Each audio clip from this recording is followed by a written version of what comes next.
Ya, Shalom Bapak Ibu Saudara yang dikasihi Tuhan. Salam jumpa kembali dalam BFC Ignite from Home GB Basilia Menteng, dan senang sekali ya sudah ada bersama dengan saya Bapak Pendeta Posuka Loke.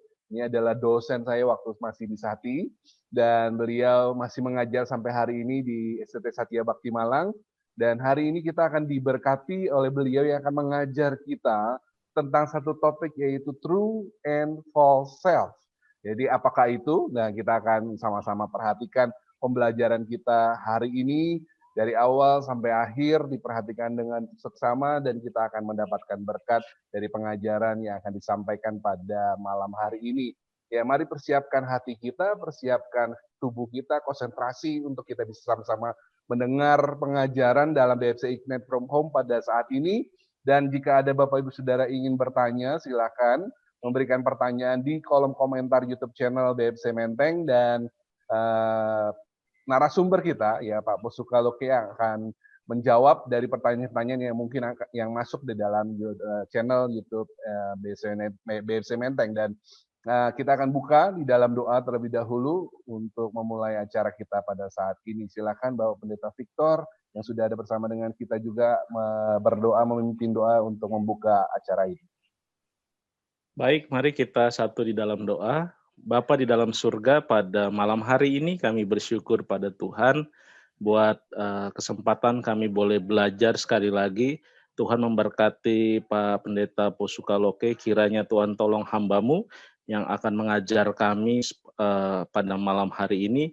Biarlah hikmat dari surga juga apa yang Tuhan ingin kami belajar, biarlah Tuhan tolong sehingga Pak Posuka bisa mengajar kami dengan baik, dan biarlah apa yang disampaikan pada malam hari ini akan menolong kami belajar mengenali diri kami sendiri dengan baik.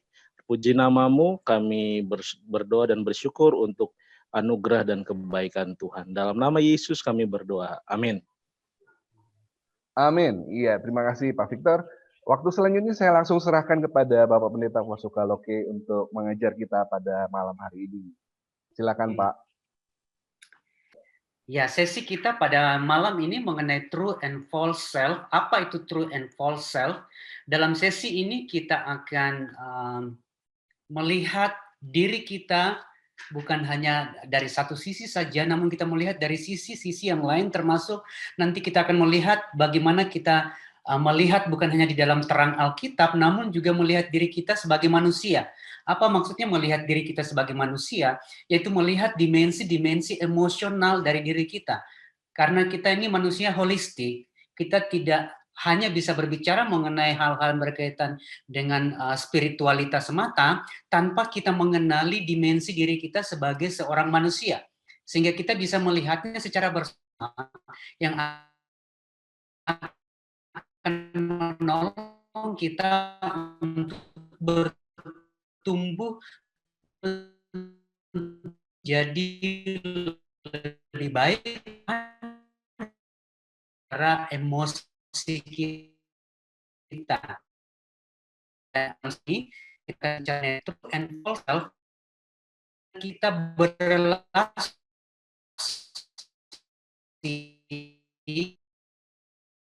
secara horizontal yang ada di sekeliling kita. Dan kalau kita itu adalah hasil dari masa lalu, produk dari masa lalu. Kita tidak tiba-tiba muncul dan menjadi seperti kita pada hari ini. Begitu saja. Seluruh aspek keberadaan kita hari ini itu adalah hasil dari masa lalu. Itu bicara mengenai apa? Struktur emosi kita, kondisi psikologis kita, kondisi psikis kejiwaan kita, kondisi mental kita, semuanya ini terbentuk sejak awal kehidupan kita dimulai. Sampai pada hari ini. Jadi semua ini bahkan kalau kita mempelajari bagaimana tumbuh seorang individu, maka sebenarnya bukan hanya waktu kita sebenarnya, faktor-faktor di luar diri kita itu sudah mempengaruhi, sudah bisa mulai berespon terhadap dunia yang ada di sekelilingnya, baik itu dalam kandungan, antara lain misalnya usia sekitar 4-5 bulan, janin dalam kandungan itu sudah bisa membedakan rasa ketika ibunya makan jenis makanan tertentu. Jadi kalau misalnya ibunya suka makanan pedas, kemungkinan besar nanti janin bayi ini akan lahir, anak ini akan lahir, akan familiar dengan makanan pedas. Sehingga kemungkinan besar juga akan suka makanan pedas.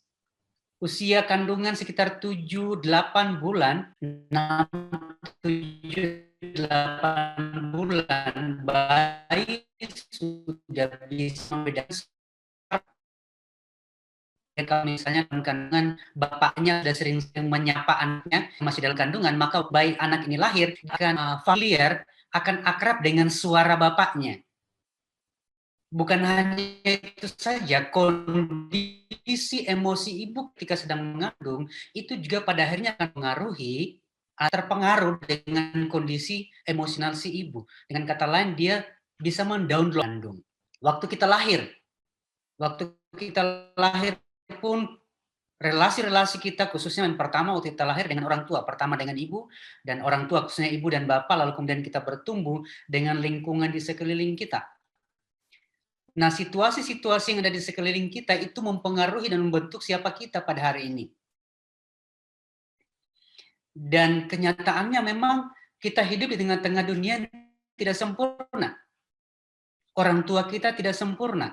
Sehingga kita terlahir dalam seluruh lingkungan yang ada di sekeliling kita, dunia yang ada di sekeliling kita, sejak kejatuhan manusia ke dalam dosa, itu sudah menjadi tidak sempurna. Seperti saya katakan di awal tadi, bahwa masa kini siapa kita itu adalah produk dari masa lalu.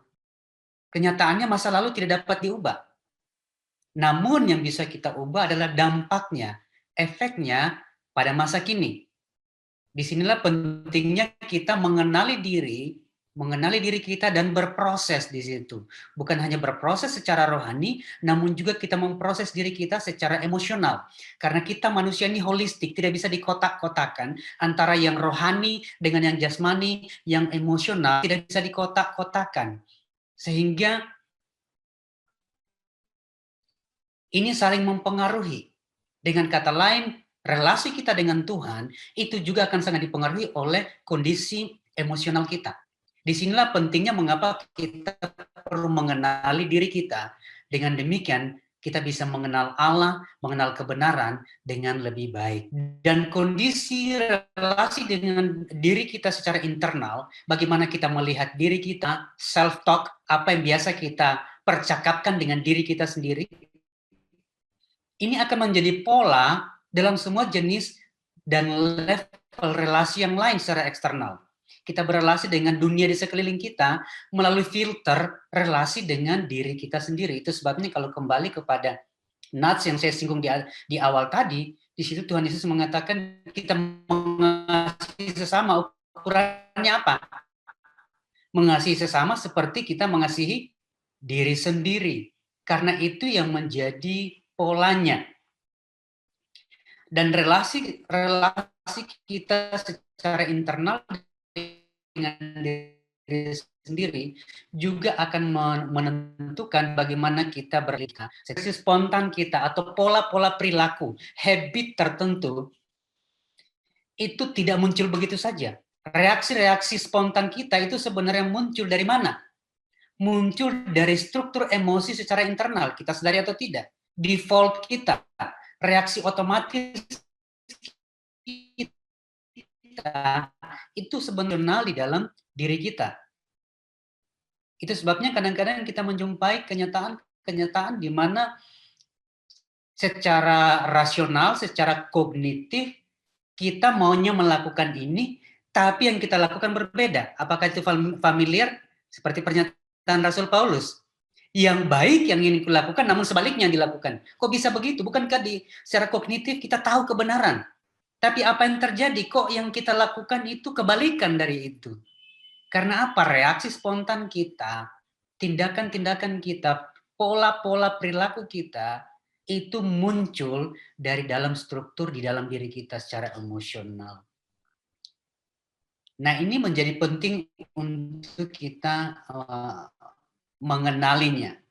Nah, untuk itu sebelum kita bicara lebih lanjut mengenai true and false self, karena pola-pola di mana kita bertumbuh, relasi-relasi awal kita dalam kehidupan itu mempengaruhi kita, maka kita perlu melihat sekilas yang disebut dengan pola kelekatan atau pola attachment kita. Pola kelekatan, apa itu pola kelekatan atau apa itu attachment? Kelekatan atau attachment itu adalah bentuk keterikatan emosi antara satu individu dengan individu yang lain. Dan attachment kita, pola kelekatan kita, itu sudah dimulai seperti saya jelaskan tadi bahwa kandungannya itu sudah berelasi sebenarnya bahkan sebelum anak itu lahir. Lalu kemudian ketika kita lahir, orang pertama yang banyak berrelasi dengan kita kan orang tua, khususnya ibu. Nah, pola-pola keterikatan emosional ini, itu yang akan menjadi pembentuk struktur emosi kita yang kita bawa sampai hari ini, menjadi siapa diri kita.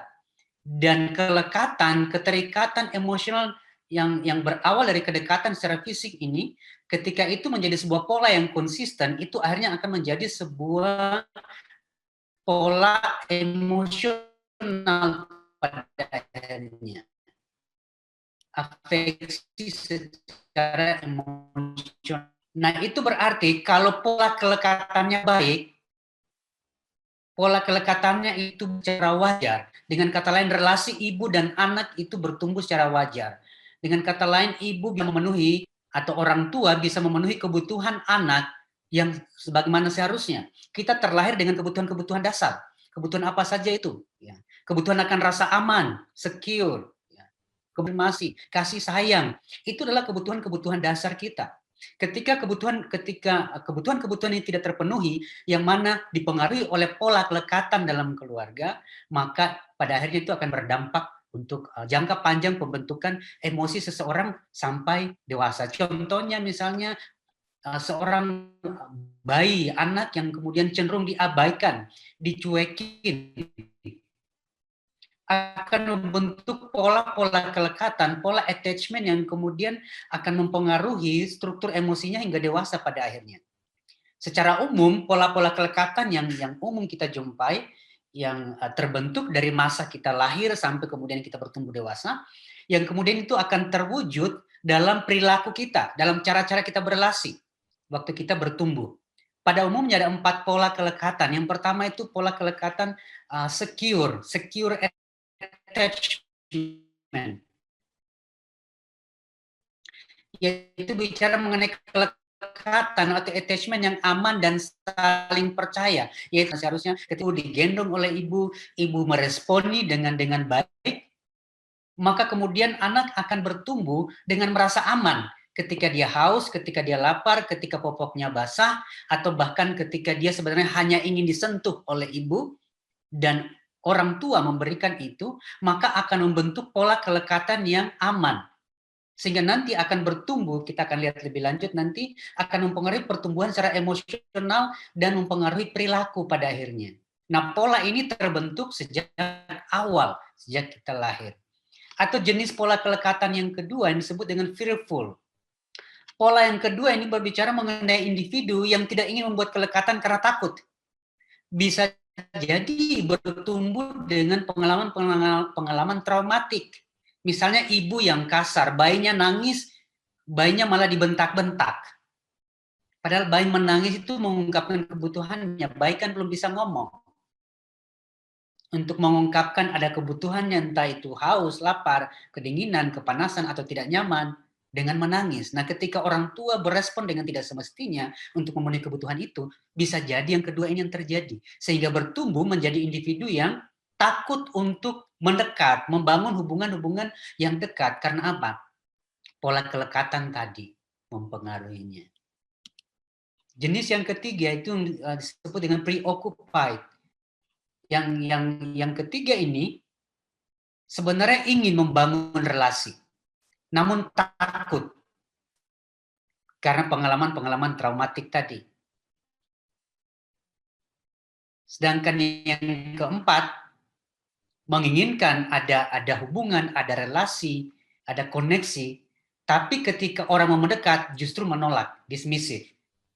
Menolak mereka yang datang. Itu sebabnya kemudian kita jumpa dengan orang mungkin dalam pergaulan kita, entah itu anggota keluarga kita, entah itu teman kita. Ada orang yang kelihatannya jinak-jinak merpati.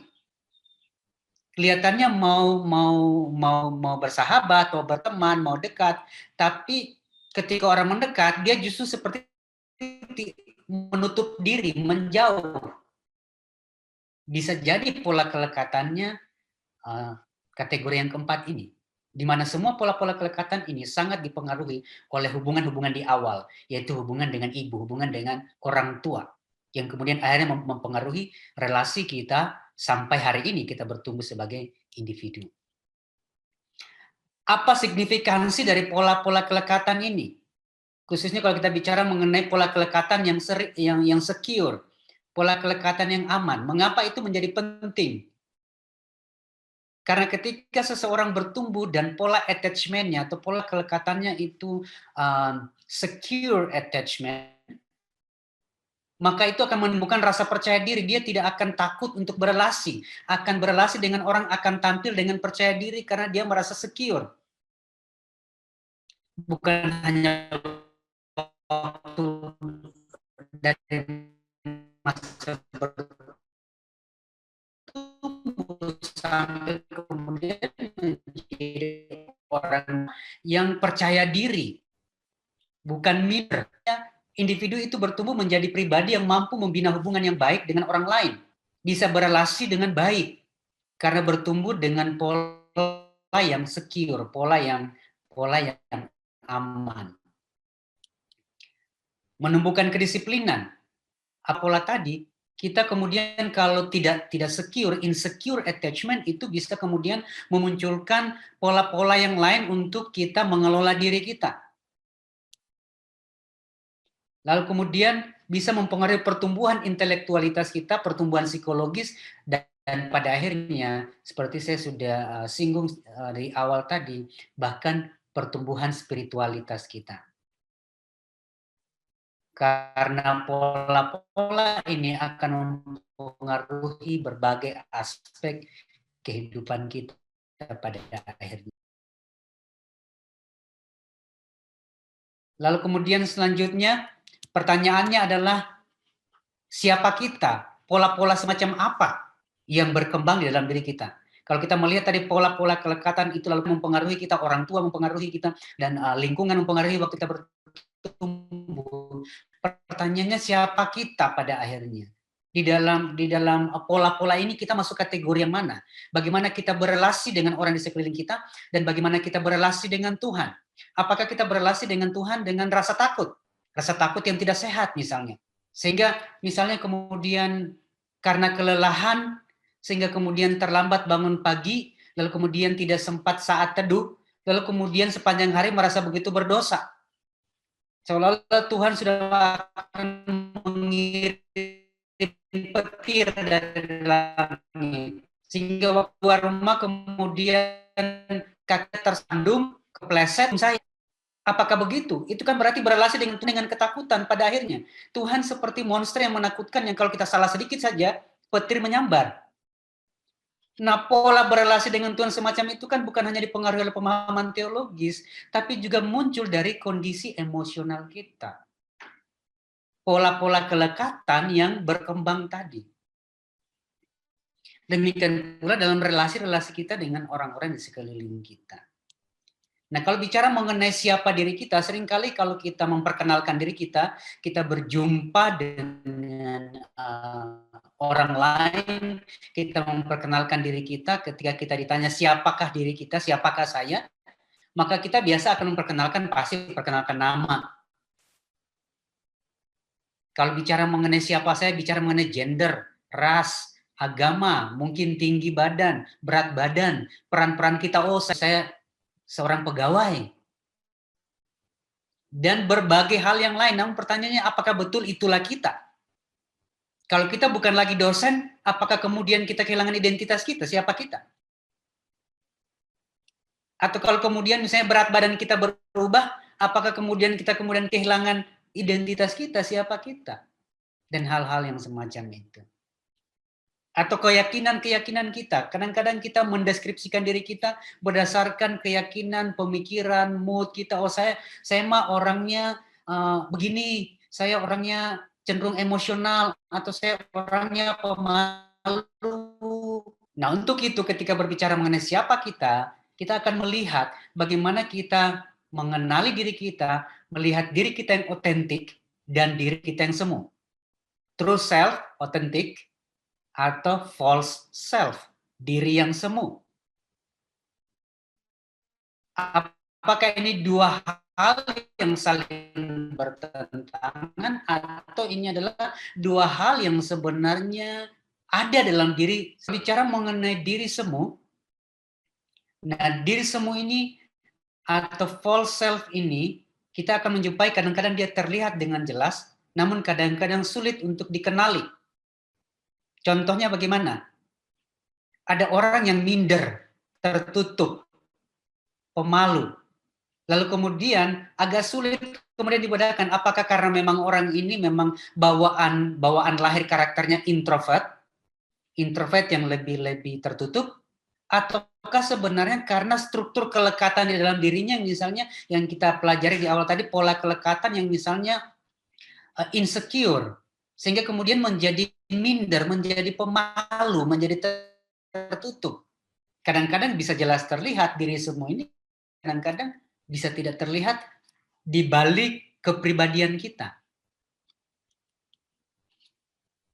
Apakah sebagian orang memilikinya, sebagian orang tidak?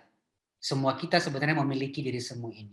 Dengan kata lain, diri otentik dan diri semu ini dua-duanya ada di dalam diri kita sebenarnya. Kadang-kadang terlihat jelas, kadang-kadang tidak. Mengapa? Karena kadang-kadang itu menjadi sisi gelap dari kepribadian kita, bersembunyi di balik kepribadian kita. Misalnya kadang-kadang kemudian orang yang kelihatannya begitu selalu mau tampil, selalu mau yang saya kan sanguin, jadi ya memang heboh. Apakah betul hanya karena kepribadian sanguin yang heboh, ataukah sebenarnya karena ada kebutuhan emosional di dalam dirinya? Kebutuhan akan pengakuan, kebutuhan akan penerimaan, yang kemudian selalu mau tampil pada akhirnya. Nah itu ketika kita bicara mengenai diri semu yang bisa jadi itu bersembunyi di balik kepribadian kita. Apa sih diri semu itu? Diri semu itu juga berbicara mengenai persona yang kita mau ekspresikan. Entah itu dengan sengaja kita mau menampilkan itu, atau itu sebenarnya kemudian muncul secara spontan. Dari mana munculnya? Yaitu dari struktur yang seperti saya jelaskan di awal tadi, yaitu struktur emosional yang ada di dalam diri kita. Dia muncul dari situ. Dan mengapa kita mengembangkan diri semua orang, semua kita, mengapa mengembangkan ini? Diri semu ini karena berfungsi sebagai tameng sebenarnya. Cara untuk survive. Contohnya misalnya bayi, dan kita biasanya orang timur kan seringkali kita mendengar, oh bayi itu, anak bayi itu jangan terlalu sering digendong, nanti jadi bau tangan, jadi manja, maunya digendong terus. Apalagi di bulan-bulan awal itu kemudian kita di orang Indonesia biasa begitu ya, mendengar pernyataan semacam itu. Padahal anak menangis itu karena itu satu-satunya cara dia mengkomunikasikan ada kebutuhannya sebenarnya.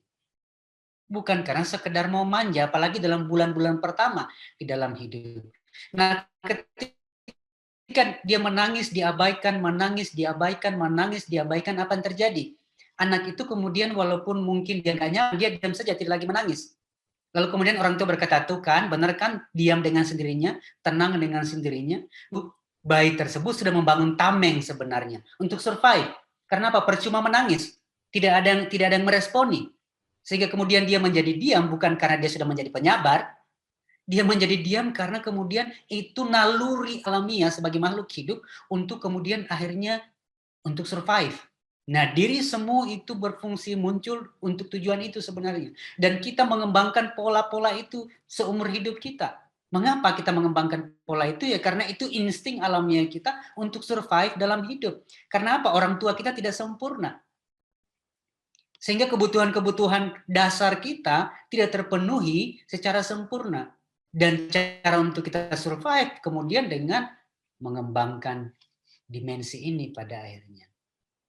Dan alasan utama orang menampilkan diri semuanya, yaitu karena tadi, kebutuhan-kebutuhan dasar yang tidak terpenuhi. Ada pengalaman-pengalaman traumatik, ada luka-luka emosional yang dialami, yang kemudian akhirnya untuk survive, kemudian secara alamiah, kita mengembangkan pola untuk melindungi diri, tameng untuk melindungi diri.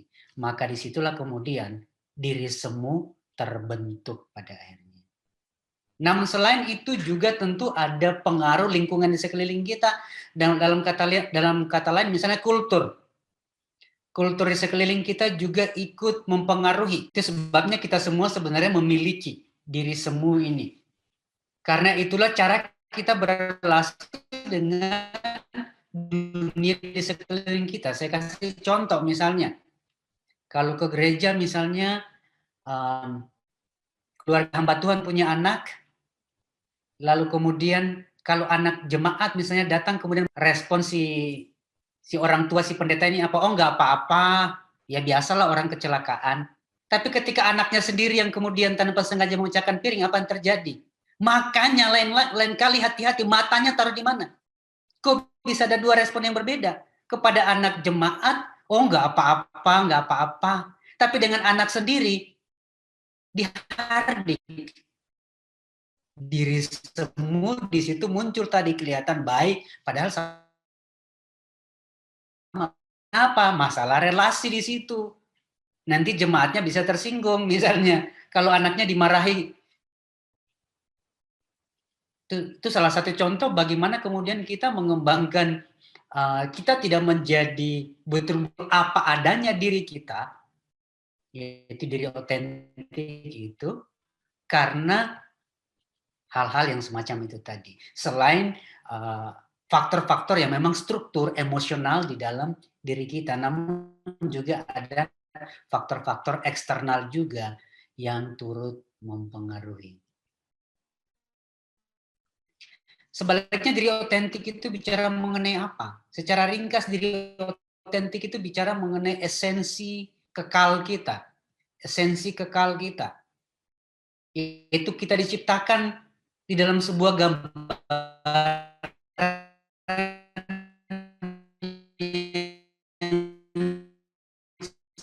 spesifik. Kita diciptakan di dalam satu pola yang jelas, ada maksud dan tujuan.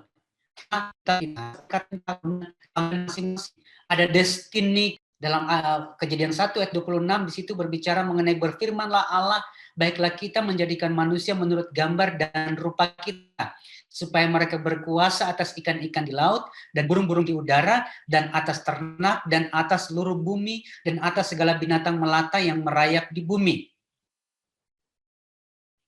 Frase ini, kalau kita memperhatikan di situ tadi, di situ saya highlight secara khusus menurut gambar dan rupa Allah.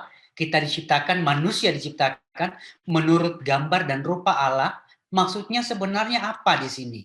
Nah, frase ini atau ungkapan ini merupakan ungkapan yang paling dekat yang bisa dipakai oleh penulis Alkitab untuk menempatkan manusia dalam hubungan khusus dengan Allah. Jadi ungkapan di dalam gambar dan rupa Allah, ya menurut gambar dan rupa Allah, itu adalah ungkapan atau frase yang paling dekat yang bisa dalam ilmu Roh Kudus untuk hubungan Allah dengan ciptaan-ciptaannya yang lain. Maksudnya di sini kemudian seperti apa?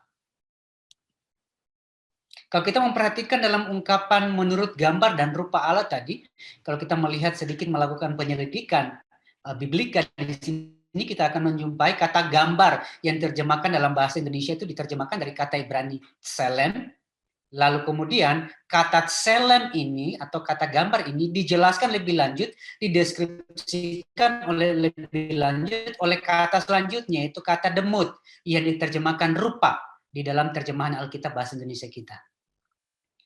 Nah, kalau kita baca sebenarnya dalam teks Ibrani, dalam terjemahan kita tadi kan terjemahan kita di situ menurut gambar dan rupa Allah. Gambar dan rupa Allah. Sebenarnya kalau kita baca dalam teks Ibraninya, itu sebenarnya kata penghubung yang ada di situ sebenarnya bukan kata dan. Ini kalau kita melihat dalam teks Ibraninya, di situ sebenarnya ditampilkan dengan ungkapan betsalmenu kidmutenu. Betsalmenu kidmutenu. Kalau perhatikan di situ ada preposisi ki di awal itu yang saya kasih warna ungu dalam tulisan Ibraninya. Itu sebenarnya diterjemahkan seperti, bukan dan, bukan kata dan, tapi seperti. Jadi betsalmenu kitmutenu. Kalau kita melihat di sini sebenarnya kata betsalmenu ada preposisi bet di awal, itu artinya di, in. Jadi betsalmenu di dalam gambar. Kitmutenu seperti rupa. Betsalmenu kitmutenu di dalam gambar seperti rupa. Sehingga di sini kita melihat kata demut itu, ya, yang muncul kemudian, dia sedang mendefinisikan kata yang terdahulu muncul, yaitu kata tselem. Sehingga betsalmenu kidmutenu, kalau diterjemahkan secara letterlek, secara lebih literal, di dalam gambar seperti rupa. Sehingga kedua kata ini secara itu menurut gambar atau di dalam gambar yang serupa, tetapi tidak sama. Dalam gambar yang serupa tetapi tidak sama. Nah, ini bicara mengenai apa? Identitas kita diciptakan di dalam gambar dan rupa Allah ini, atau di dalam gambar seperti rupa Allah ini. Dengan kata lain, kita bukan asal-asalan. Diciptakan itu ada maksud, ada tujuan. Allah menciptakan kita itu ada tujuannya, bukan sebuah kebetulan, bukan sebuah kecelakaan. Itu sebabnya saya katakan di awal tadi, bicara mengenai diri otentik kita itu berbicara mengenai rancangan Allah, rancangan kekal Allah mengenai diri kita, yang ketika kita terlahir diperlengkapi dengan karunia, talenta, dan panggilan hidup kita masing-masing. Ada destiny kita masing-masing yang Allah siapkan bagi diri kita. Dan itu gambaran dari diri kita. Dan kalau berbicara mengenai diri otentik, kita perlu mengingat bahwa tidak seorang pun berjalan dalam diri otentiknya 24 jam. Pertanyaannya, bagaimana kita mengenali diri otentik kita dan diri semu? Karena diri otentik dan diri semu kita ini kan dua-duanya ada dalam diri kita. Bagaimana kita melihat mana yang lebih sehat? Ketika diri semu kita yang lebih dominan muncul, itu menunjukkan ada sedikit masalah di dalam diri kita. Ada kondisi-kondisi emosional yang perlu kita proses. Ketika akhirnya diri semu kita yang lebih dominan muncul dalam relasi-relasi kita. Dalam interaksi-interaksi kita. Harapannya seharusnya adalah diri otentik kita yang akan lebih dominan muncul. Tidak bisa dihindari lingkungan di sekeliling kita, kondisi di sekeliling kita yang tidak sempurna, kita pun terus sedang berproses untuk bertumbuh di dalam kehidupan kita sebagai individu secara emosional dan juga secara rohani. Nah, bagaimana mengenalinya? Ini yang lebih dominan diri semu atau diri otentik? Sekilas ini kalau kita melihat ada dua kolom di situ, kolom diri semu dan diri otentik. Kalau diri semu itu memerlukan polesan terus-menerus untuk mempertahankan. Kita harus terus-menerus memastikan topengnya itu nggak melorot. Topengnya itu tetap pada posisinya. Harus di-maintain untuk mempertahankan image yang sedang kita mau cipta secara lebih natural dengan polesan yang sangat minimal. Itu diri otentik. Atau yang kedua, diri semu itu membutuhkan peneguhan eksternal untuk survive, butuh pengakuan. Itu sebabnya kemudian apalagi kalau kita melihat di dalam konteks pada masa kini, apa yang terjadi dengan selfie-selfie, dengan kita menampilkan di media-media sosial kita, tampilan seperti apa yang kita mau tampilkan. Membutuhkan pengakuan, sehingga kalau misalnya like-nya itu sedikit, yang like sedikit, aduh jadi rasa kurang senang, merasa nggak nyaman. Tapi kalau like-nya banyak, yang ngasih like waktu upload foto dan yang ngasih like banyak, atau waktu lagi mengupload status update di media sosial dan banyak yang nge-like, wah jadi senang. Tapi kalau yang nge-like-nya sedikit, merasa aduh kok begini, merasa nggak nyaman. Karena apa? Kalau itu diri semu yang dominan, akhirnya terus-menerus membutuhkan peneguhan eksternal untuk survive.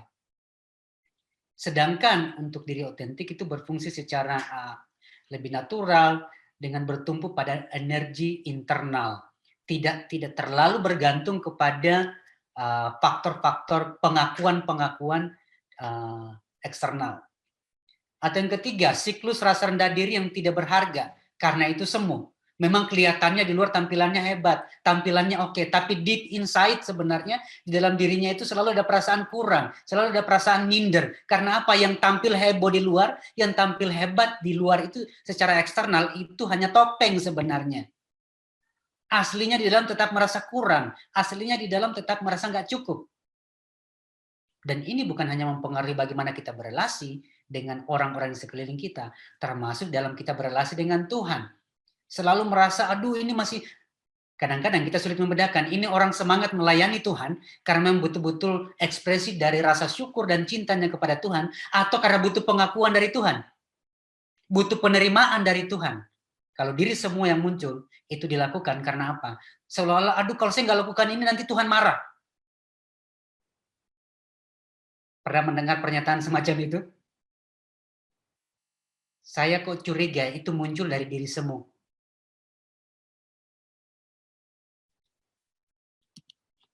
Nah, kalau kita melihat diri kita dalam diri kita sebenarnya kita bisa melihat ada 4 kuadran ini sebenarnya. Yang paling atas itu open self, itu bicara mengenai bagian diri kita yang diakui secara terbuka dan ditampilkan tanpa topeng, tampil otentik tanpa khawatir. Nah, harapannya sih open self, di bagian open self ini yang akan lebih dominan muncul dalam diri kita. Ketika secara emosional kita menjadi lebih sehat, secara psikologis kita menjadi lebih sehat, maka open self-nya ini akan lebih banyak muncul pada akhirnya. Yaitu kita bisa tampil apa adanya, kita bisa menjadi lebih asertif. Asertif itu bicara mengenai apa? Kita bisa menampilkan diri kita tanpa terlalu takut untuk dinilai, dihakimi, dan seterusnya. Kita bisa mengungkapkan apa adanya tanpa terlalu takut ditolak. Apa yang ada di dalam, itu yang kita ungkapkan keluar. Kuadran yang kedua itu blind self, yaitu bagian diri yang eksis dan dilihat orang lain, namun kadang-kadang kita menyangkalinya. Mengapa? Karena kita takut. Takut apa? Takut penolakan. Fear of rejection. Sehingga muncul kemudian adalah menjadi kita mengembangkan mekanisme pertahanan diri, self-defense. Mekanisme pertahanan diri. Karena apa? Kita takut tertolak. Sehingga membuat kita menjadi orang yang misalnya takut bilang tidak. Nggak bisa bilang enggak, selalu bilang ya. Walaupun sebenarnya dalam hati, aduh enggak dah. Itu salah satu contohnya misalnya. Tapi akhirnya menjadi yes man. Yes man. Karena apa? Takut penolakan misalnya. Dengan tujuan berusaha untuk eksis, dilihat orang lain, dan mengembangkan pertahanan diri pada akhirnya. Atau kuadran yang ketiga, hidden self. Bagian diri yang sengaja ditutupi. Apa ini ada? Semua kita punya. Cuman pertanyaannya kalau porsinya ini sangat besar, itu menunjukkan ada sesuatu yang perlu diproses secara emosional dalam diri kita. Karena kalau lebih banyak rahasia yang disembunyikan, ada banyak motif-motif internal, di mana motif-motif itu kita takut untuk mengungkapkannya. Karena kalau motif-motif itu tersingkap, bisa bahaya. Dengan kata lain, yaitu tadi, topengnya itu, lapisan topengnya terlalu banyak. Banyak yang disembunyikan, banyak yang dirahasiakan pada akhirnya. Dan kuadran yang keempat itu unknown self, yaitu bagian diri kita yang kita tidak kenali. Orang lain belum sepenuhnya tidak melihatnya, kita pun tidak menyadarinya. Bagian diri yang berupa potensi yang tidak disadari, ada di subconscious kita. Ini orang lain tidak bisa melihatnya, kita pun tidak menyadarinya. Hanya ketika kita berproses, kita mengelola, mengenali diri kita, maka kemudian itu akan bisa dikenali pada akhirnya. Sehingga kalau kita membawa pemahaman ini, bicara mengenai diri otentik dan diri semu ini, kalau kita membawanya ke ranah spiritual, ke ranah rohani, kadang-kadang kita berpikir bahwa karena saya taat beribadah, saya melakukan aktivitas-aktivitas rohani, maka otomatis hubungan saya dengan Allah baik-baik saja. Belum tentu. Seperti sudah saya singgung di awal tadi, bisa jadi kita melakukan pelayanan-pelayanan kita, itu muncul dari rasa takut Tuhan akan takut akan penolakan, fear of rejection. Muncul dari mana fear of rejection itu? Insecure attachment, yang saya jelaskan di awal tadi. Pola kelekatan yang insecure.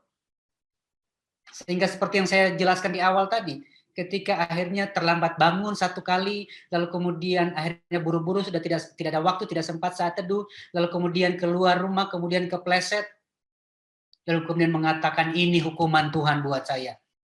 Tuhan hukum saya karena saya tadi pagi tidak sempat melakukan saat teduh. Apakah Tuhan seperti itu? Kita lakukan kesalahan sedikit, Tuhan langsung hukum kita. Saya sih nggak mau punya Tuhan yang seperti itu. Bisa jadi itu sebenarnya muncul dari pola kelekatan tadi, struktur emosional yang ada di dalam diri kita. Misalnya kemudian kita larinya kemana nih? Menjadi orang yang cenderung perfeksionis. Menjadi orang perfeksionis akhirnya. Dalam relasi-relasi, dalam hubungan-hubungan kita kemudian akhirnya sulit untuk mendapatkan kepuasan, sulit untuk disenangkan. Karena apa? Selalu ada yang kurang. Menjadi sangat kritikal pada akhirnya. Itu yang perhatikan yang negatifnya, kurang, selalu kritikal pada akhirnya. Dari mana ini muncul? Termasuk tadi dalam relasi dengan Tuhan. Melihat dirinya itu selalu orang yang siap untuk kena azab dari Tuhan. Karena apa? Karena tidak sempurna, melakukan sebuah kesalahan, merasa tidak sempurna, aduh ini sebentar lagi dapat hukuman dari Tuhan. Perfeksionisme, dari mana itu muncul? Itu masalah emosional. Itu masalah emosional, dari mana itu muncul? Dari pola-pola kelekatan tadi yang muncul. Misalnya, kita bertumbuh dalam keluarga di mana orang tua itu seperti you are never enough. Hari ini dapat nilai 8, orang tua bilang, bagus, tapi besok pasti bisa lebih baik. Besoknya dapat nilai 9 dari 10, bagus, tapi besok pasti dapat lebih baik. Lalu kemudian dapat nilai sudah sempurna, dapat nilai 10 sempurna. Apa respon orang tua?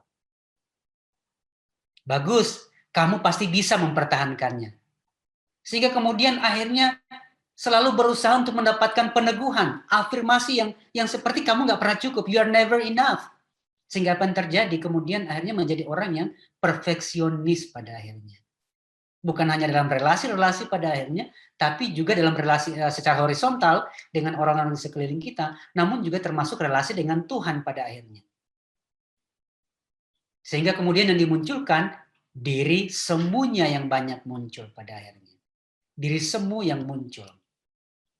Padahal siapa sih orang yang sempurna, bisa melakukan semuanya yang sempurna? Tidak ada. Termasuk akhirnya dalam relasi-relasi kita dengan Tuhan.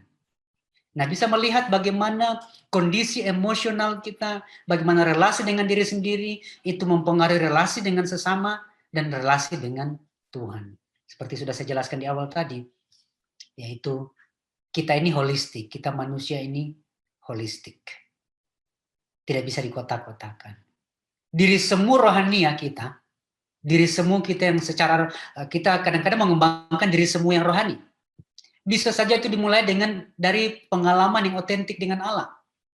Bisa muncul yang dimulai dengan pengalaman yang otentik dengan Allah, namun karena emotional brokenness, luka-luka emosional yang kita ada, kita bertumbuh dengan pola kelekatan yang tadi sudah saya jelaskan di awal. Yang kemudian akhirnya menjadi bukan lagi ekspresi rohani yang otentik, namun menjadi ekspresi rohani yang semu. Aktif dalam pelayanan pada mulanya karena begitu merasa cinta Tuhan, merasa begitu mengasihi Tuhan. Namun kemudian lama-lama aktif dalam pelayanan karena butuh pengakuan pada akhirnya. Sehingga ketika tidak menerima pengakuan itu, sudah habis-habisan dalam pelayanan, kemudian merasa nggak nyaman, merasa nggak senang, merasa kesal ketika pelayanannya kemudian tidak mendapatkan pengakuan. Pada mulanya pelayanannya dimulai dengan pengalaman yang otentik dengan Allah. Karena mengalami pertolongan Tuhan, mengalami bagaimana kasih Tuhan luar biasa, sehingga menjadi bersemangat untuk melayani. Namun lama-lama melayani kemudian akhirnya menjadi sarana untuk mendapatkan pemenuhan kebutuhan emosional. Kebutuhan akan pengakuan, kebutuhan akan afirmasi, kebutuhan akan penerimaan, acceptance. Itu kan kebutuhan-kebutuhan dasar kita yang kita cari dari kita masa bertumbuh dari anak-anak, dari lahir, dari bayi. Kadang-kadang itu missing, tidak kita dapatkan sepenuhnya. Lalu kemudian akhirnya, kalau kita bicara mengenai diri semu rohani, kadang-kadang itu muncul dalam pelayanan rohani kita pun itu bisa muncul. Nah, disinilah kita perlu menjadi peka, mengenali diri kita, sehingga pada akhirnya kita bisa menilai pada akhirnya. Saya akan tutup dengan nats ini. Berbicara mengenai bagaimana kita bertumbuh, bukan hanya bertumbuh secara spiritual, tapi juga bertumbuh dalam karakter kita. Karena pertumbuhan emosional kita, pertumbuhan secara psikologis dan mental kita akan mempengaruhi pertumbuhan rohani kita. Dan itu sebabnya Efesus 4 ayat 22-24 mengingatkan kita. Yaitu bahwa kamu berhubung dengan kehidupan kamu yang dahulu harus menanggalkan manusia lama yang menemui kebinasaannya oleh nafsunya yang menyesatkan, supaya kamu dibaharui di dalam roh dan pikiranmu, dan mengenakan manusia baru yang telah diciptakan menurut kehendak Allah di dalam kebenaran dan kekudusan yang sesungguhnya. Bagaimana proses ini bisa terjadi? Penanggalan manusia lama, mengenakan manusia baru, apakah itu hanya terjadi satu kali saja waktu kita dibaptis, terima Yesus sebagai Tuhan Juru Selamat, dibaptis dan selesai? Apakah setelah kita dibaptis kita tidak pernah lagi bergumul dengan kebiasaan-kebiasaan buruk kita? Bergumul dengan emotional brokenness kita? Enggak juga kan? Kita terus bergumul dengan itu. Nah, disinilah pentingnya kita berproses. Ini bukan hanya peristiwa satu kali dan selesai, namun ini adalah proses seumur hidup di mana kita hari lepas hari terus menanggalkan manusia lama itu. Dan itu dimulai dari mana? Dimulai dari kita mengenali diri kita. Ini yang dominan diri semu kita atau diri otentik kita sudah bisa lebih sering muncul. Jangan sampai yang sering kali tampil di panggung itu, yang lebih sering muncul di panggung itu adalah diri semu kita. Dan bukan diri otentik kita. Harapannya ketika kita bertumbuh, semakin hari kita bertumbuh, apa yang terjadi? Diri otentik yang akan lebih sering tampil di panggung dan bukan diri semu kita. Kiranya Tuhan menolong kita mengenali diri kita sendiri, diri semu dan diri otentik kita, dan kita bertumbuh menjadi lebih sehat secara holistik. Sehat secara emosional, sehat secara psikologis, yang kemudian pasti akan mempengaruhi kesehatan kita juga secara fisik. Karena kondisi emosional kita, itu akan mempengaruhi kondisi fisik kita. Bukankah Amsal 17:22 mengatakan, hati yang gembira adalah obat yang manjur. Nah, saya tidak mau masuk menjelaskan itu lebih jauh, itu bisa jadi sesi yang lain, bagaimana kondisi emosional kita mempengaruhi kondisi fisik kita, yang juga akhirnya berdampak kepada kondisi spiritual kita. Selanjutnya saya kembalikan kepada moderator kita, Pak Pastor Lukas. Iya. Terima kasih banyak Pak Pendeta Posukaloke yang sudah mengajar kita pada saat ini. Ya, mengenai true and false self. Jadi kita hari ini dibukakan sebuah wawasan tentang bagaimana kita mengenali diri kita yang otentik atau diri kita yang semu tadi ya, yaitu true and false self. Nah, ini kita akan tanya jawab ya, lebih lanjut dalam topik ini. Terima kasih sebelumnya Pak Posuka buat pengajarannya pada saat ini, yang terus akan menolong kita mengenali diri kita lebih baik, sehingga ketika kita mengenali diri kita lebih baik, akhirnya kita juga bisa belajar untuk terbuka terhadap orang lain, bahkan kita menjadi orang yang istilahnya terbuka, genuine, murni di hadapan Tuhan juga ya, ketika kita betul-betul mengenali diri kita, bukan diri yang otentik, tetapi bukan menjadi diri yang semu, tapi menjadi diri yang otentik. Nah, saya ingin tanya terlebih dahulu nih, nanti setelah itu mungkin Pak Pendeta Victor bisa tanya lebih lanjut. Ini bicara mengenai otentik dan semu kepribadian seseorang yang sering kali terjadi. Ini menurut pemahaman saya, banyak orang itu nggak menyadari bahwa yang dia sedang lakukan itu adalah kepribadiannya atau dirinya yang semu. Sehingga dia merasa bahwa it's fine, semua baik, dan hubungan dengan Tuhan juga baik, pelayanan, dan juga hubungan relasi mungkin dengan orang lain juga oke, dan dia merasa bahwa tidak ada masalah dengan dirinya, dan ketika menyadari dia tidak punya masalah, sedangkan di sisi lain orang lain melihat dia bermasalah gitu ya. Jadi kan ini yang sering kali terjadi. Jadi orangnya nggak menyadari kalau dia itu sedang cari sesuatu pengakuan misalnya dari orang lain, tapi dia nggak sadar untuk dia melakukan hal itu. Nah, bagaimana caranya sehingga nih pertanyaannya Pak Besuka, akhirnya orang itu bisa menyadari bahwa dia sedang menghidupi dirinya yang palsu. Nah, itu pertanyaan pertama, nanti ada lagi yang berikutnya.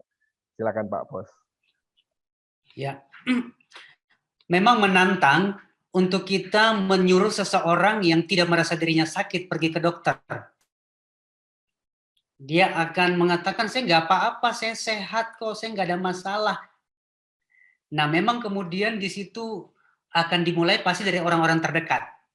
Karena kan orang-orang terdekatnya yang memang berrelasi lebih banyak dengan dia, yang mungkin kemudian bisa bicara untuk membantu orang ini untuk melihat dirinya, bahwa sebenarnya dia merasa nggak ada masalah, sebenarnya itu sebuah masalah. Jadi dibawa kepada kesadaran bahwa ada sesuatu yang perlu diproses sebenarnya. Nah, entah itu dimulai dengan orang terdekatnya, atau kalau kita bicara di dalam konteks hidup bergereja,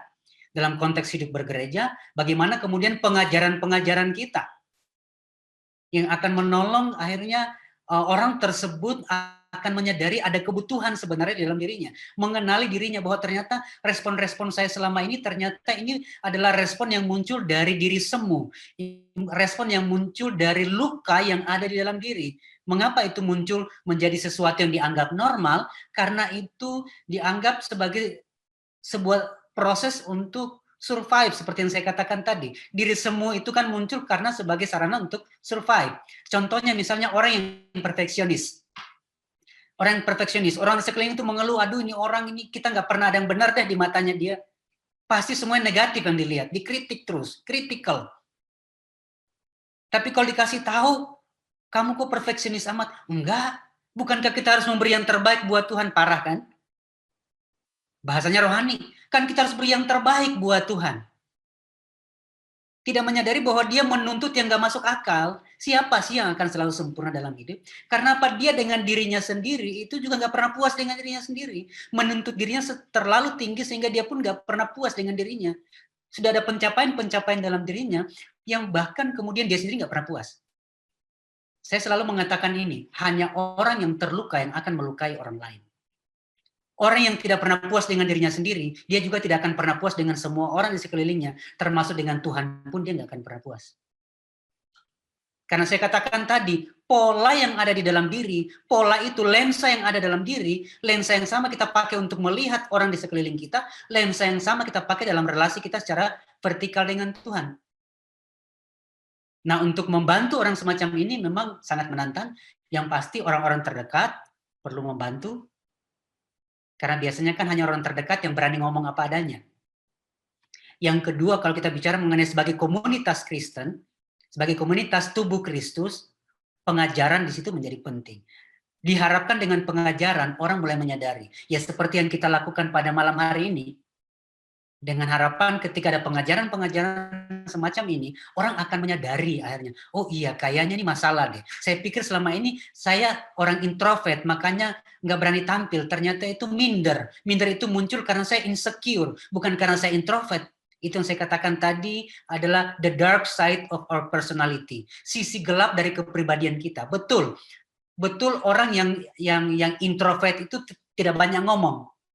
Tapi kan beda, orang tidak banyak ngomong dengan orang yang minder. Tidak berani ngomong. Tidak banyak ngomong dengan nggak berani ngomong, itu dua hal yang berbeda. Ya, saya harap penjelasan saya bisa pertanyaan tadi. Tapi yang pasti kuncinya adalah keterbukaan. Keterbukaan dari orang justru menunjukkan kalau dia banyak masalah sebenarnya. Karena itu kan tameng yang dia pakai. Siapa manusia yang tidak banyak kesalahan? Ya, oke. Terima kasih Pak Posuka buat jawabannya. Pak Victor mau lanjut bertanya? Silakan.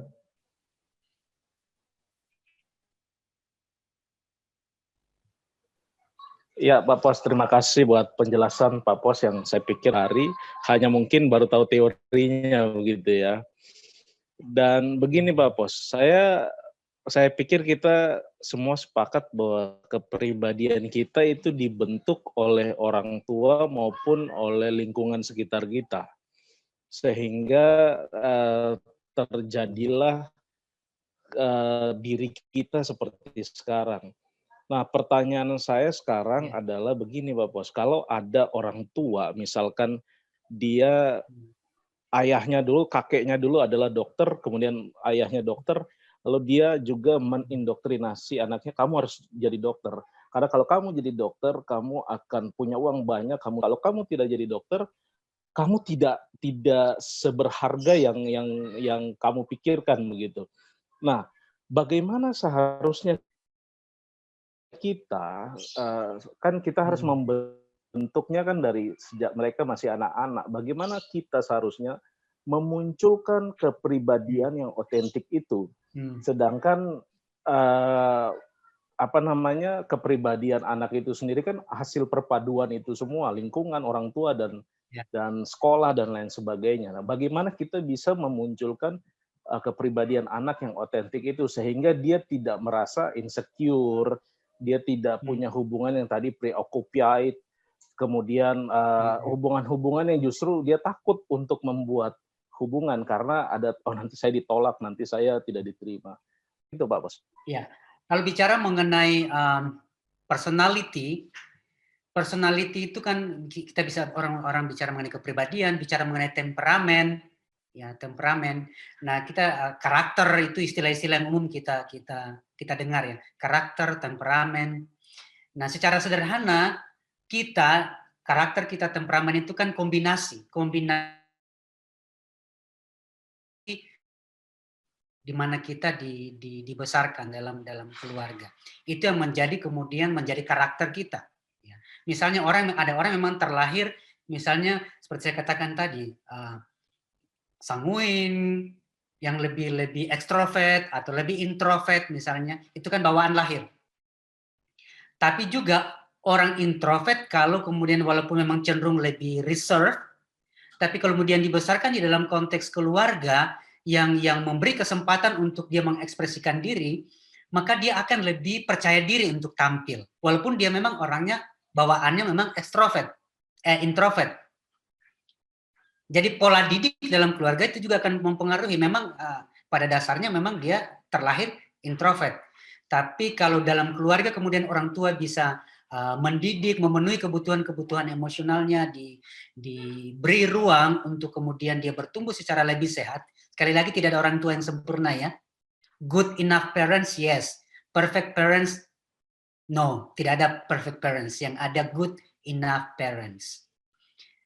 Nah, dalam proses ini, maka dengan pendampingan semacam ini itu akan menolong anak bertumbuh menjadi seseorang yang kemudian bisa menemukan dirinya yang sesungguhnya akhirnya sehingga berani menjadi lebih asertif misalnya. Berani mengungkapkan pandangannya. Mengapa ada orang-orang yang misalnya nggak berani ngomong, nggak berani mengungkapkan pandangannya? Bukan hanya karena dia introvert, tapi bisa jadi karena tadi insecure attachment tadi, karena mungkin dia bertumbuh selalu dikritik, selalu dimarahin, sehingga ngomong pun nggak berani ngomong. Karena kalau ngomong selalu dicela. selalu dikritik, selalu dibully, sehingga kemudian bertumbuh menjadi orang yang nggak berani ngomong. Karena apa? Takut. Kalau ngomong nanti dibully lagi, kalau ngomong nanti diremehkan. Nah, disinilah menjadi pentingnya bagaimana orang tua mendampingi. Pertanyaannya bagaimana nih kalau orangnya sudah dewasa misalnya? Ya disitulah kemudian perlu pendampingan. Disitulah kalau perlu konseling di situ. Namun yang pasti sebagai orang tua, yaitu tadi kita sendiri sebagai orang tua perlu belajar. Orang tua perlu terus belajar bagaimana kemudian bisa berelasi dengan anak-anak dalam cara-cara yang lebih sehat secara emosional. Sehingga anak bertumbuh di dalam atmosfer yang lebih sehat. Saya katakan lebih sehat, bukan sempurna ya. Karena selagi kita di bumi tidak ada yang sempurna. Tapi lebih sehat. Saya harap jawaban saya menjawab pertanyaannya tadi. Siap, Pak Pos. Satu lagi, Pak Pos, melanjutkan itu. Bagaimana dengan ungkapan yang bilang begini, kekayaan dan kekuasaan akan menunjukkan siapa diri kita sebenarnya. Apakah statement ini sedang berbicara mengenai memunculkan the real self gitu ya, true self itu atau false self itu sendiri, Pak Pos? Ketika kita bertumpu kepada faktor-faktor eksternal, maka yang terjadi adalah diri semu akhirnya. Karena kita menumpukan our self-worth, kelayakan kita pada faktor-faktor eksternal. Memang menjadi tantangan buat kita karena kultur di sekeliling kita, budaya yang berkembang di sekeliling kita, atmosfer di sekeliling kita mengembangkan pola itu. Kalau you punya posisi, punya jabatan, punya kedudukan, punya materi, you akan dipandang orang.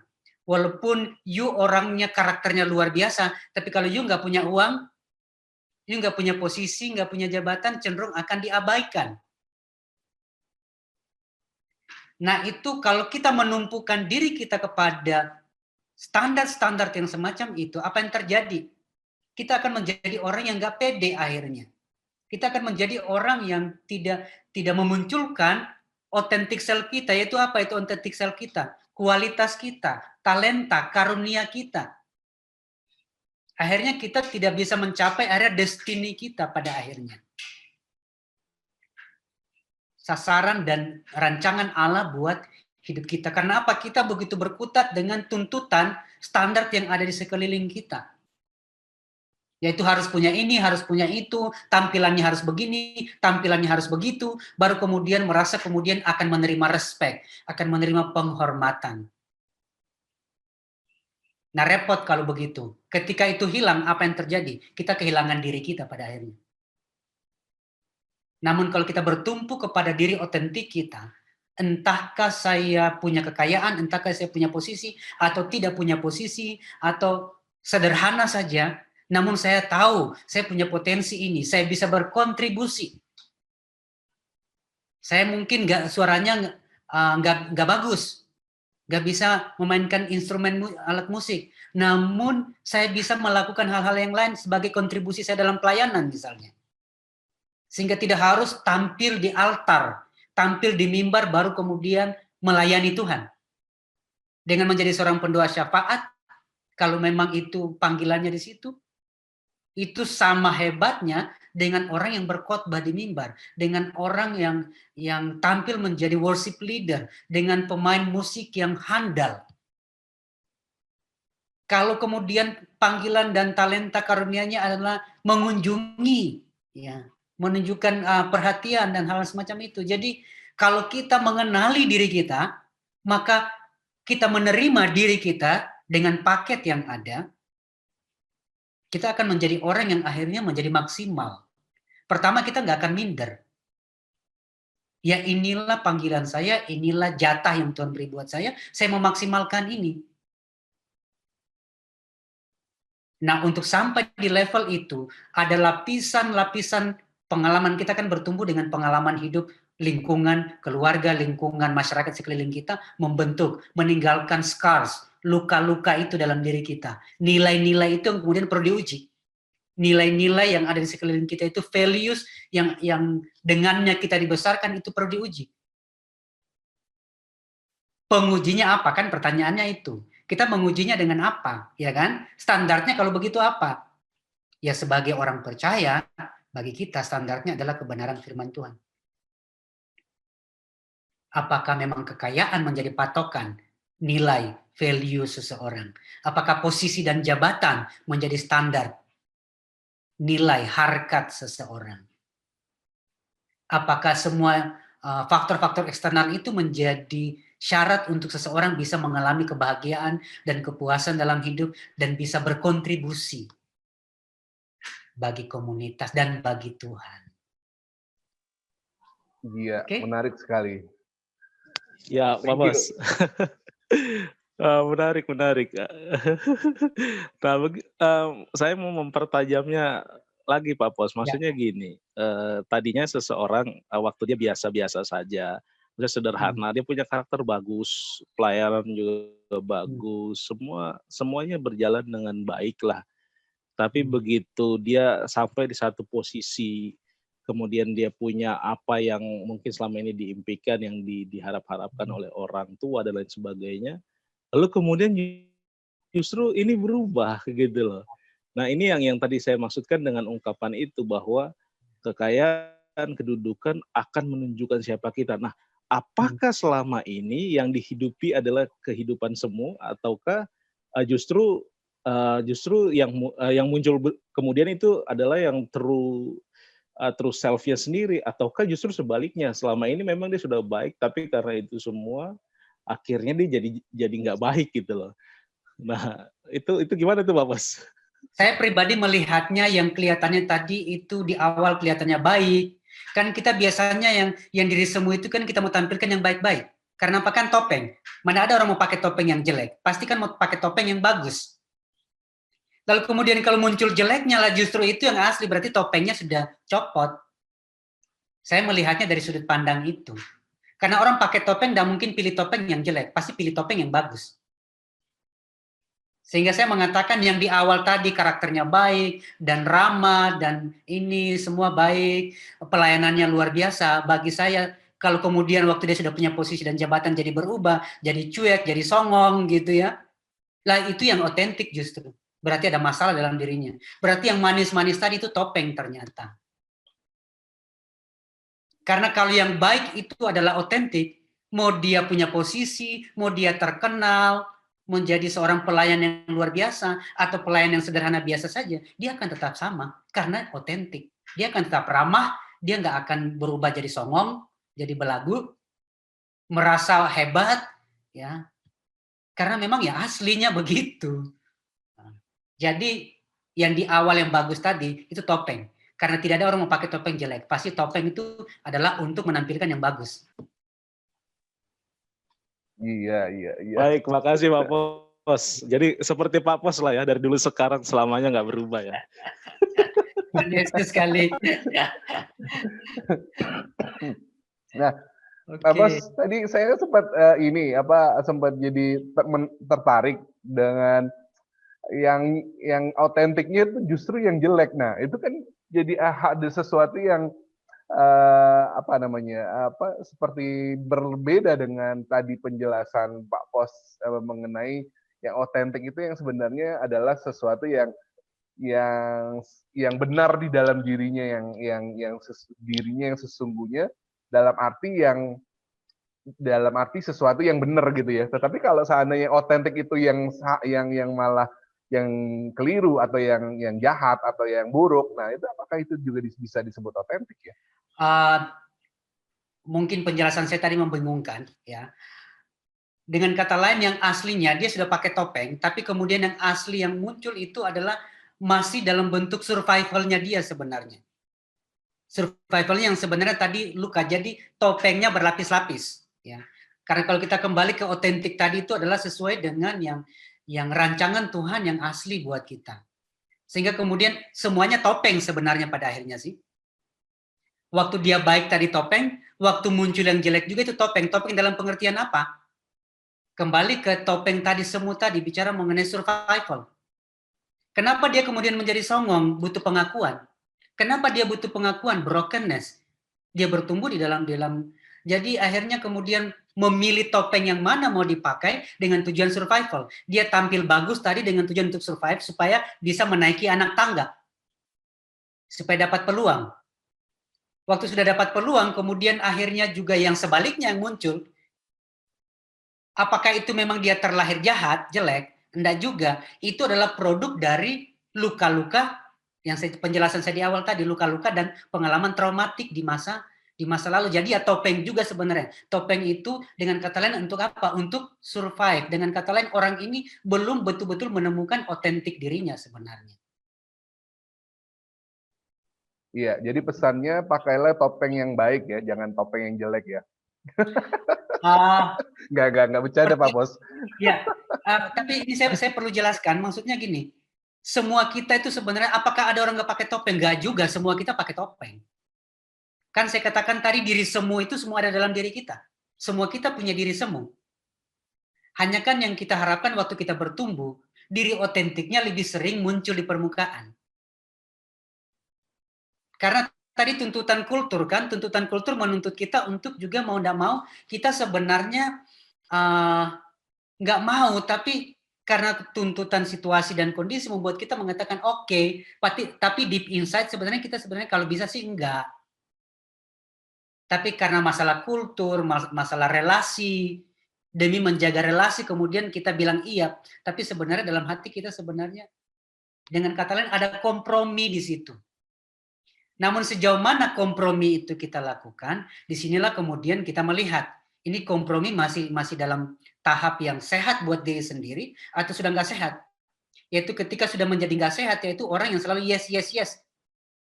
Sampai dia habis-habisan, sampai dia kemudian akhirnya nggak ada waktu buat istirahat, dia yes kepada semua orang, berantakan semua, akhirnya itu sudah nggak sehat. Tapi ada saat dimana kita sebenarnya lagi nggak mood, tapi kita bilang yes. Ada kompromi. Kenapa? Kita memang hidup dalam dunia yang semacam itu. Jadi bicara mengenai memakai yang semu itu, semua kita pasti pernah memakai itu, lihat dalam situasi dan kondisi yang berbeda. Hanya harapannya yang otentik itu akan lebih mendominasi dalam hidup kita. Sambil kita terus bertumbuh. Jangan lupa, konteksnya di sini bertumbuh loh ya. Konteksnya kita bertumbuh. Kita bertumbuh menjadi semakin sehat. Pertanyaannya, kalau begitu Pak, kapan kita betul-betul sempurna? Sudah nggak ada yang semu, hanya yang otentik itu saja 100%. Yang semuanya itu sudah hilang, 0. Kapan itu? Waktu kita menutup mata terakhir ada dalam peti mati. Iya, betul. Jadi jangan keliru ya, jangan keliru bahwa yang semu itu kemudian akan hilang. Ada, hanya kita bertumbuh. Hari demi hari kita bertumbuh supaya yang semu itu makin berkurang. Iya. Ya, artinya kalau kita pun memiliki yang semu, baiknya semunya itu yang kelihatan baik, maksudnya Pak Suka. Jangan yang kelihatan jeleknya itu ya. Intinya adalah bagaimana kita mengenali dan memproses diri kita lah. Iya. Kalaupun kita tampilkan yang semu itu bukan dalam pengertian baik, tapi untuk konteks yang kita kompromi, untuk konteks menyesuaikan dengan konteks kondisi di sekeliling kita. Iya. Mungkin hanya tentu saja ada boundary-nya, sampai sejauh mana kita kompromi. Ya, oke, thank you Pak Posuka. Ya, nah, mungkin ini pertanyaan terakhir nih. Ya memang kan tidak bisa dipungkiri bahwa pengaruh yang ada di sekitar kita dengan media sosial tadi sempat disinggung, dengan lingkungan, dengan budaya yang ada di sekitar kita itu sedang menguasai banyak orang atau bahkan semua orang untuk hidup di dalam dunia semu atau di dalam diri yang semu. Nah, hal praktis apa yang mungkin Pak Posuka bisa kasih di penghujung dari pertemuan kita untuk kita istilahnya bisa tidak terus-menerus akhirnya terpengaruh dengan dunia yang menarik kita kepada kehidupan yang semu, tapi kita lebih paling enggak kita ditolong untuk dalam hal-hal praktis untuk kita bisa menghidupi diri kita yang otentik di dalam kehidupan kita sehari-hari. Silakan Pak Posuka. menurut saya kuncinya bagaimana kita akhirnya bertumbuh. Ini kan kita bicara mengenai pertumbuhan, progres.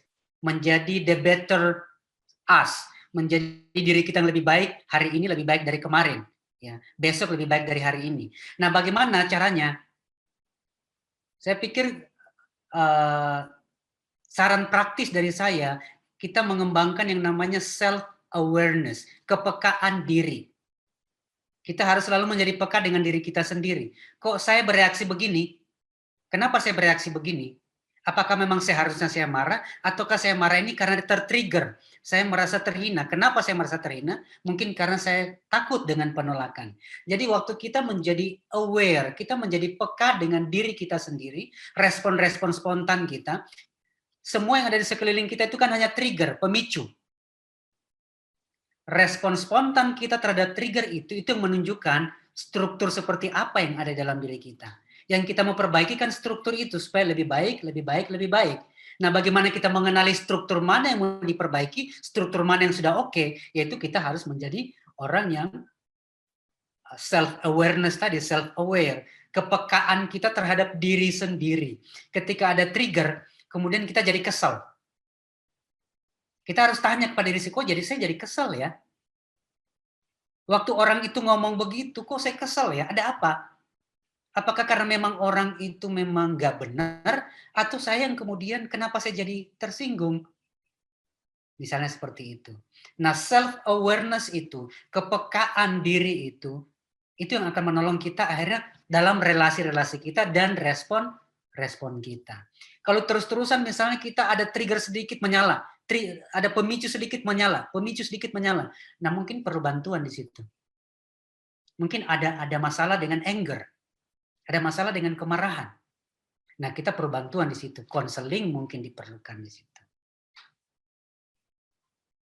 Jadi ya saran praktis saya itu, kita mengembangkan self awareness, kepekaan diri dengan respon-respon dan perasaan-perasaan, emosi-emosi kita yang muncul yang spontan, reaksi-reaksi spontan kita. Terus menguji diri, seperti lagu lama mengatakan, ya, selidiki aku, lihat hatiku, ya.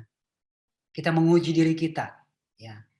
Kita meminta Roh Kudus menolong kita untuk kita menyelidiki diri kita sendiri hari lepas hari. Oke? Ya, terima kasih banyak Pak Pesuka buat saran-saran terakhirnya di dalam pengajaran kita pada saat ini. Terima kasih Pak Victor juga yang sudah berdiskusi bersama-sama. Kita akan mengakhiri pertemuan kita. Saya percaya kita semua dibekali pada saat ini dengan pengajaran true and false self untuk kita mengenali diri kita yang otentik atau diri kita yang semu. Semoga kita ditolong oleh Roh Kudus untuk terus mengenali diri kita. Bahkan pesan yang diulang-ulang oleh Pak Pesuka adalah bertumbuh, ya, bertumbuh di dalam diri kita yang otentik, ya, sesuai dengan rancangan Tuhan, sesuai dengan kehendak Tuhan, sesuai dengan firman Tuhan, dan kita tidak hidup terus dikuasai oleh diri kita yang semu, ya, tapi kita terus bertumbuh di dalam diri kita yang otentik hari lepas hari. Ya. Terima kasih sekali lagi Pak Pesuka, dan saya mohon dengan hormat Pak Pos boleh berdoa untuk mengakhiri pertemuan kita pada saat ini. Ya, mari kita berdoa. Bapa di sorga, kami bersyukur untuk kesempatan pada malam hari ini kami bisa berbincang-bincang mengenai topik true and false self ini, diri otentik dan diri semu. Tuhan menolong kami, Roh Kudus, biar kiranya Engkau sendiri yang akan menolong kami dalam proses kami bertumbuh hari lepas hari, semakin mengenal diri kami sendiri, semakin mengenali lapisan-lapisan dalam diri kami, sehingga ada hal-hal yang tersembunyi, biar Engkau sendiri yang akan menyingkapkan, ya Roh Kudus, sehingga kami semakin hari bertumbuh, semakin ke arah Kristus, menjadi semakin serupa dengan Kristus, yaitu di mana diri otentik kami itu yang semakin muncul, sehingga kami bertumbuh menjadi pribadi yang lebih sehat secara emosional, lebih sehat secara psikologi, secara mental, dan juga lebih sehat secara spiritual. Kami bertumbuh ke arah Kristus. Sehingga dalam relasi-relasi kami, baik relasi dengan diri sendiri, relasi dengan sesama, dan juga relasi dengan Tuhan, semuanya bertumbuh ke arah Kristus. Kami terbatas ya Tuhan, oleh sebab itu kami bergantung kepada pimpinan dan tuntunan-Mu ya Roh Kudus yang akan menguatkan kami, memampukan kami. Biar kiranya hari lepas hari kami terus-menerus menjadi semakin peka dengan diri kami sendiri, peka dengan emosi-emosi kami, peka dengan respon-respon spontan kami yang menunjukkan ada apa sesungguhnya di dalam diri kami yang terdalam. Dengan pertolongan Roh Kudus, kami akan mampu bertumbuh hari lepas hari. Terpujilah Tuhan untuk waktu dan kesempatan pada malam hari ini. Di dalam nama Tuhan Yesus. Haleluya. Amin. Amin, amin, amin. Terima kasih Bapak Ibu Saudara yang sudah menyaksikan BFC Ignite from Home pada saat ini. Sampai ketemu di dalam tayangan-tayangan BFC Ignite from Home di waktu-waktu selanjutnya dengan topik-topik yang berbeda yang akan terus gereja akan berikan buat jemaat semua untuk kita sama-sama belajar dan bertumbuh di dalam kebenaran firman Tuhan. Selamat malam, shalom. Shalom. Halo.